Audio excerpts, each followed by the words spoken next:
Ассаламу алейкум, баршаңызға арнаға қош келдіңіздер. Видеоны бастаудан бұрын арнаға тіркелуді ұмытпаңыздар, өйткені сіздердің арнаға тіркеліп видеоны бөліскендеріңіз біз үшін үлкен қолдау.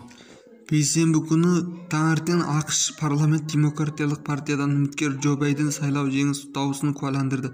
Байден мен Трамп 306 мен 232 дауыс алды. Осыдан кейін президент Трамп мәлімдеме жасады, бірақ ол сайлау нәтижелерімен мүлдем келіспесе де 20 қаңтарда бейбіт жолмен көшуге уәде берді. Бірақ ол күресті жалғастыра беретіндігін айтты. Сенат пен Конгресс палатасы республикашылдардың Джорджия мен Пенсильвания штаттарының сайлау нәтижесіне қарсы шақыруын қабылдамады. Ал республикашылдардың Аризона, Невада және Мичиган үшін сайлаушылар дауыстары қабылданбады.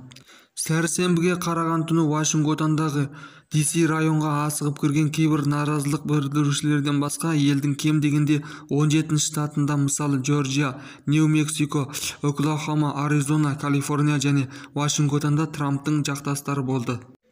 Әр штаттағы наразылықтардың көпшілігі өте бейбіт өтті. Сәрсенбідегі бірлескен жиналыс барысында наразылық білдірушілер парламент ғимаратына басып кірді.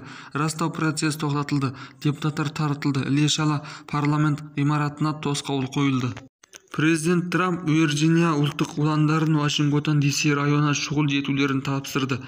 Мэриленд штатының ұлттық ұландары да Вашингтонға жетті.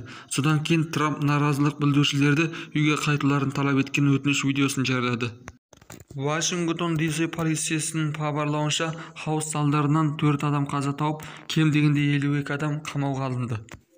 Достар, арнаға тіркеліңіздер, видеоға лайк басыңыздар, бөлісіңіздер. Келесі эфирде кездескенше сау саламат болыңыздар.